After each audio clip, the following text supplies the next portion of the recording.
दोस्तों ये लेसन भी आप 10 मिनट के अंदर कवर कर सकते हो। ये जो नोट्स है ये आपको प्रदीप गिरी एकेडमी एप्लीकेशन के ऊपर मिल जाएगा फ्री कंटेंट में, जहां पे मैंने फिजिक्स के स्टार्टिंग के 2 लेसन के लेजर और ऑप्टिक फाइबर ऑप्टिक्स के भी नोट्स दे दिए हैं। अगर आप देखोगे मेरा आज न्यूमेरिकल का एक सेशन हुआ जहां पे मैंने 4 मॉड्यूल के न्यूमेरिकल करा दिए।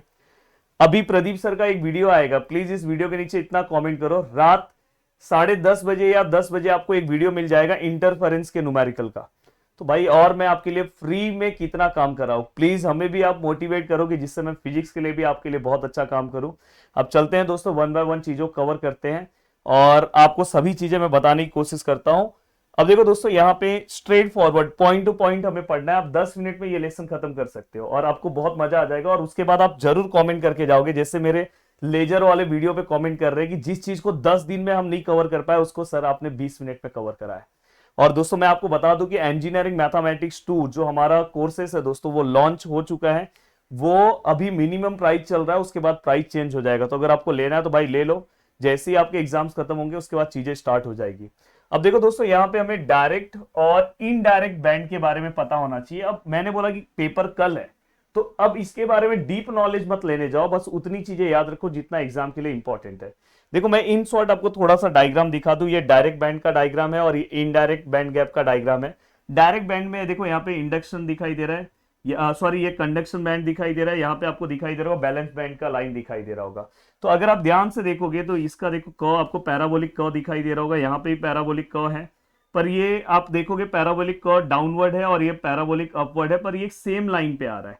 वही अगर आप इसमें देखोगे इनडायरेक्ट में, ये देखो ये भी पैराबोलिक है बट ये सेम लाइन पे नहीं आ रहा है। तो इससे रिलेटेड ही बस हो गया आपका कॉन्सेप्ट। बस ये डायग्राम बना दो और ये एक पॉइंट लिख दो। देखो यहाँ पे देखो बैलेंस बैंड, देखो बैलेंस बैंड का जो टॉप है, और यहाँ पे अगर आप देखो कंडक्शन बैंड का जो है दोस्तों, कंडक्शन देखो बैलेंस बैंड का ये टॉप है, कंडक्शन बैंड का ये बॉटम है, वो सेम प्लेन पे आ रहा है। पर यहाँ पे अगर आप देखोगे तो वो कहाँ पे आ रहा है दोस्तों, डिफरेंट प्लेसेस पे आ रहा है। देखो इसका जो बॉटम है, इसका जो अगर आप देखोगे टॉप पोजीशन है वो डिफरेंट प्लेन पे, पर यहाँ पे सेम है। हो गया ना भाई, लास्ट टाइम पे बस यही लिखो, देखो top of the balance band and bottom of the conduction band are at different places, are at same places. हो गया। अब दोस्तों दूसरा पॉइंट, अगर आपको ये एक्सप्लेन करने के लिए भी आया तो डायग्राम बनाओ, 2 पॉइंट लिखो। दूसरा पॉइंट ये, यहां पे अगर समझो वो सेम है तो इलेक्ट्रॉन डायरेक्ट ही क्या करेगा दोस्तों, जंप करेगा। और यहाँ पे दोस्तों अगर वो सेम नहीं है तो यहाँ पे क्या होगा, एक्स्ट्रा हेल्प की जरूरत होगी, और एक्स्ट्रा हेल्प की जरूरत होगी दोस्तों इलेक्ट्रॉन को जंप कराने के लिए। तो हो गया। अब अगर आपको और अगर पॉइंट लिखना है तो लिखो कि मेकिंग लाइट्स के लिए अच्छा है और ये नहीं अच्छा है दोस्तों। और उसके एग्जांपल्स अगर आपको लिखने हैं तो एग्जांपल्स भी मैंने लिख दिया। इतना simple part, free of cost सभी चीजें कराते जा रहा हूं। अब चलते हैं दोस्तों आगे की ओर।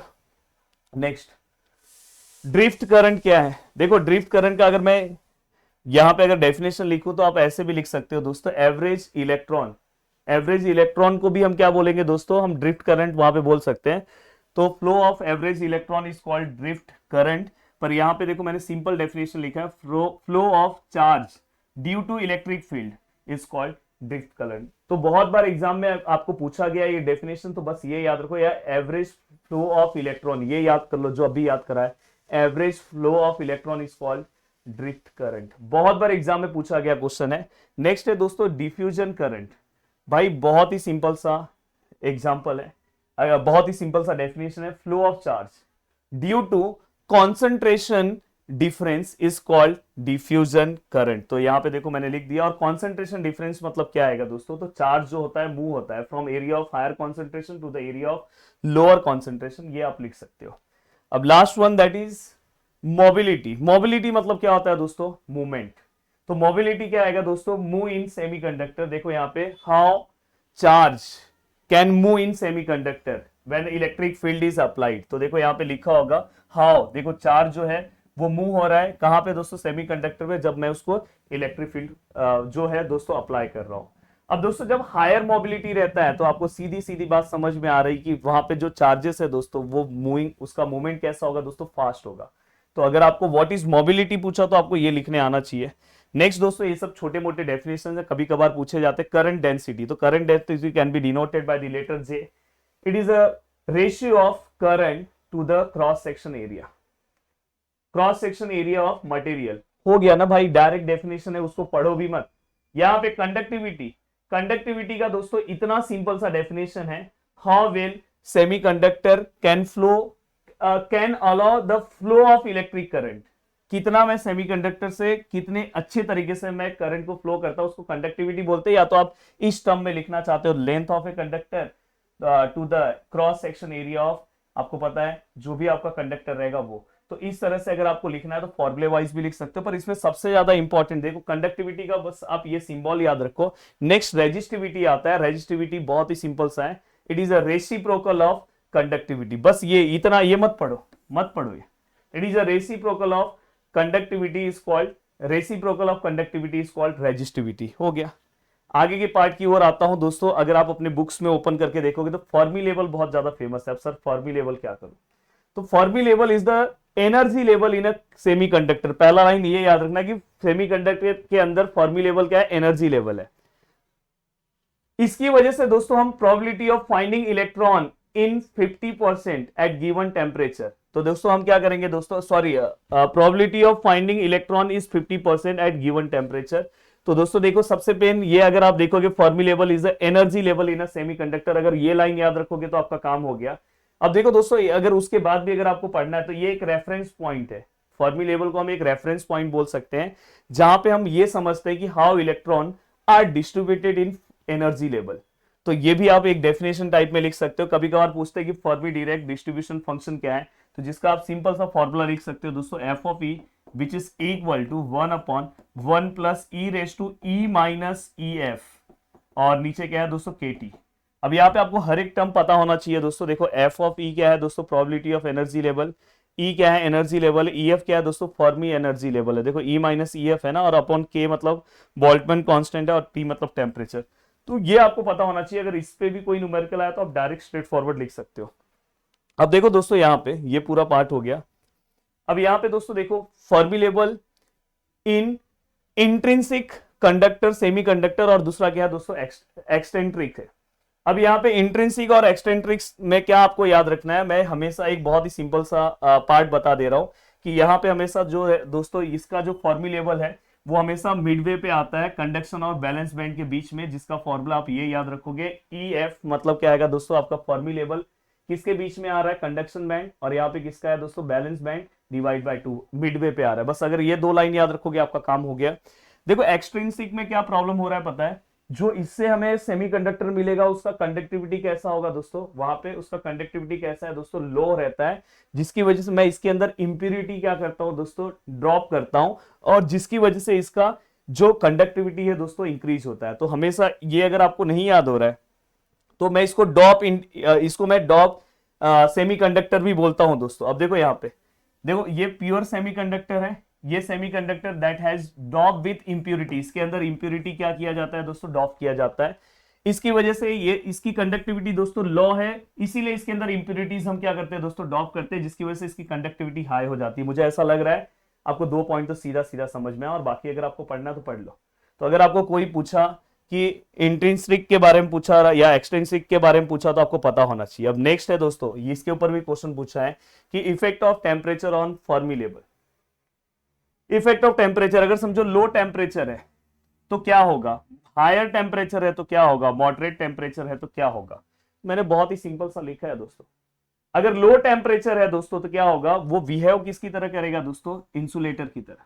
अगर आपको लिखना है, देखो number of free electron is low, बस ये 2 वर्ड्स याद रखो, at low temperature number of free electron low है, जिसकी वजह से क्या होगा दोस्तों, मोशन नहीं, मूवमेंट नहीं होगा इलेक्ट्रॉन का, और जिसकी वजह से वो बिहेव क्या करेगा दोस्तों, लो टेम्परेचर पे इंसुलेटर की तरह। हाई टेम्परेचर पे आपको सीधा इसका अपोजिट पॉइंट लिखो, फ्री इलेक्ट्रॉन यहाँ पे क्या है दोस्तों, ज्यादा है, और इसकी वजह से increase number of free electron क्या होंगे दोस्तों, क्या करेंगे दोस्तों, मूव करेंगे, और जिसकी वजह से कंडक्टिविटी कैसी हो जाएगी दोस्तों, यहाँ पे इलेक्ट्रिसिटी कैसा होगा दोस्तों, बेटर कंडक्ट होगा। और यहाँ पे हम क्या याद रखेंगे दोस्तों, देखो concentration of electron in conduction band is equal to the moderate level. अगर टेम्परेचर है तो कंडक्शन बैंक में कॉन्सेंट्रेशन ऑफ जो इलेक्ट्रॉन है दोस्तों, वो डोनर एटम जो है दोस्तों, उसको क्या होगा, कॉन्सेंट्रेशन ऑफ डोनर एटम को इक्वल होगा। बस ये 3 पॉइंट्स अगर आप याद रखते हो तो आपका पूरा का पूरा पार्ट रेडी हो जाता है।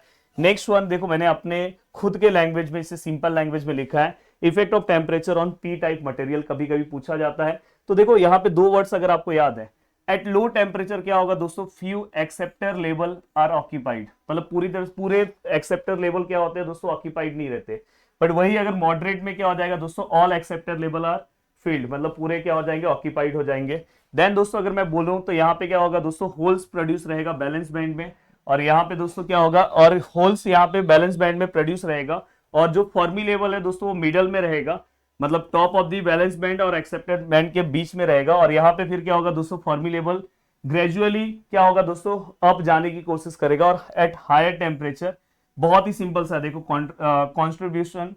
Contribution of conduction band for the formation of holes in balance band is more. यहाँ पे जो होल्स है दोस्तों बैलेंस बैंड में क्या रहेंगे, ज्यादा रहेंगे as compare to acceptor impurities. तो यहाँ पे ये बस 3 पॉइंट्स अगर आप अपने दिमाग में बिठा लेते हो तो सभी चीजें हो जाएगी। मैंने आपके लिए देखो फटाफट चीजें लेकर आया कि कैसे न कैसे करके मैं आपको कुछ चीजें हेल्प कर दूं जिसकी वजह से आपके आंसर्स याद हो जाएंगे। तो मेरे पास टाइम भी अभी भी बहुत कम था, पर मैंने फटाफट नोट्स बनाए, फटाफट टिक मार्क किए, और जल्दी जल्दी लेकर आएगी। आप कुछ ना कुछ तो कल पेपर में लिख के आओ। देखो दोस्तों, effect of impurity on Fermi level. अब एन टाइप इंप्योरिटीज क्या रहेगी दोस्तों, ये हमेशा क्या करता है पता है, इलेक्ट्रॉन को एक्स्ट्रा इलेक्ट्रॉन प्रोवाइड करता है। और दोस्तों वो जो एक्स्ट्रा इलेक्ट्रॉन है दोस्तों, वो कहाँ पे फील होते हैं दोस्तों, बिलो दी कंडक्शन बैंड होते हैं। और वो हमेशा देखो फॉर्मी लेवल हमेशा क्लोज किसके पास रहता है, कंडक्शन बैंड। वही यहाँ पे हम इलेक्ट्रॉन की बात कर रहे हैं, अगर समझो ये एन टाइप है, पी टाइप में रहता तो हम होल की बात करते हैं। देखो it create holes in a balance band. और दोस्तों ये हमेशा फॉर्मी लेवल कहाँ पे रहेगा, जैसे इसके पिछले वाले में कंडक्शन बैंड के क्लोज है, तो यहाँ पे बैलेंस बैंड के क्लोज है। तो मैं उम्मीद कर रहा हूं अब आप अपना बुक ओपन करके देखो, सिलेबस ओपन करके देखो, आपको फील होगा कि यार सर ने 10 मिनट में ये पूरा पार्ट कवर करा दिया। अब जाके मेरे नोट्स को फटफट पढ़ लो, 1-2 पॉइंट्स आप अपनी ओर से रेडी कर लो, थोड़ा डायग्राम्स कर लो, हो गया पूरा का पूरा पार्ट रेडी हो गया। तो मैंने बहुत ही मेहनत किया, बहुत ही अच्छे तरीके से आपके लिए। पेपर आपका है पर हर मेहनत मैं कर रहा हूं। अगर आप चाहते हो कि इसी तरह से मैं मेहनत करूं, सेम केमिस्ट्री का भी दोस्तों आप केमिस्ट्री सब्जेक्ट्स में भी मैं मेहनत करूं, तो प्लीज आप मुझे मोटिवेट रखो। और मुझे अगर मोटिवेट रखोगे तो मैं बहुत कुछ कर सकता हूँ। जैसे अगर देखोगे दिन में मैंने आपको 4 लेसन न्यूमेरिकल्स प्रोवाइड किए, अभी 5वां लेसन प्रदीप सर बना रहे हैं, तो वो वीडियोस भी आपको आ जाएगा रात 10 बजे तक के आसपास। तो चलो बाय बाय, टेक केयर। और याद से चैनल को सब्सक्राइब करके जाना, वीडियो को लाइक कर देना, बहुत अच्छा लगेगा। और चैनल से फर्स्ट टाइम जुड़े हो दोस्तों तो याद से वीडियो के नीचे कॉमेंट भी करना। और केमिस्ट्री के लिए मैं बोलना चाहता हूँ, अपना दूसरा भी चैनल है प्रदीप गिरी एकेडमी लाइव, उसे भी आप याद से सब्सक्राइब करके रखो। हो सकता है कि अभी फिजिक्स का न्यूमेरिकल वाला वीडियो उसी चैनल पे आए, तो ये चीज का ध्यान रखना। प्रदीप गिरी एकेडमी लाइव अपना एक और नया चैनल बनाए। जय हिंद दोस्तों।